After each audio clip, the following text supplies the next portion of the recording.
কর্মসংস্থানের সুযোগ তৈরিতে বিনিয়োগ বাড়ানোর জন্য বাজেটে নানামুখী কর ছাড়ের প্রস্তাব করেছেন অর্থমন্ত্রী আমির খসরু মাহমুদ চৌধুরী।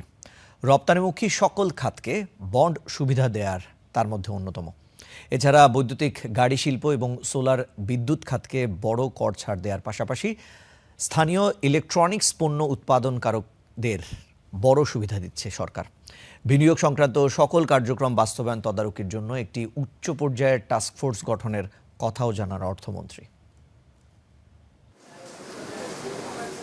বিনিয়োগ বৃদ্ধি, নতুন কর্মসংস্থান তৈরি ও বাংলাদেশের পুঁজিবাজারকে আরও শক্তিশালী করার লক্ষ্যে প্রস্তাবিত বাজেটে বেশ কিছু দিক উঠে আসে। শতভাগ রপ্তানিমুখী সবগুলো খাতের জন্যই এখন থেকে বন্ড সুবিধার প্রস্তাব করা হয়েছে। এতে তৈরি পোশাক ছাড়াও শুল্কমুক্ত আমদানি করে অন্যান্য খাতের সম্প্রসারণ হবে। কার্বন নিঃসরণ কমিয়ে আনতে বৈদ্যুতিক গাড়ির ব্যবহার বাড়ানোর উদ্দেশ্যে এ খাতে দেওয়া হয়েছে ব্যাপক কর ছাড়।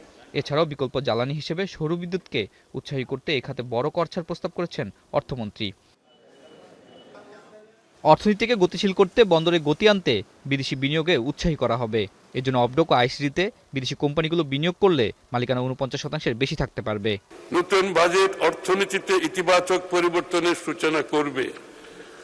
বিনিয়োগ বান্ধব পরিবেশ সৃষ্টি, কর্মসংস্থান সৃষ্টি, উদ্যোক্তা বিকাশ এবং উৎপাদনশীল খাতের সম্প্রসারণের মাধ্যমে অর্থনীতিকে আরো গতিশীল, শক্তিশালী করা হবে। আমাদের লক্ষ্য এমন একটি অর্থনৈতিক কাঠামো গড়ে তোলা যেখানে বেসরকারি খাত হবে প্রবৃদ্ধির প্রধান চালিকা শক্তি এবং তরুণ ও নারীদের জন্য সৃষ্টি হবে নতুন সম্ভাবনার ক্ষেত্র। এদিকে বিনিয়োগ তহবিল সংকট মেটাতে পুঁজিবাজারকে গুরুত্ব দিচ্ছেন অর্থমন্ত্রী।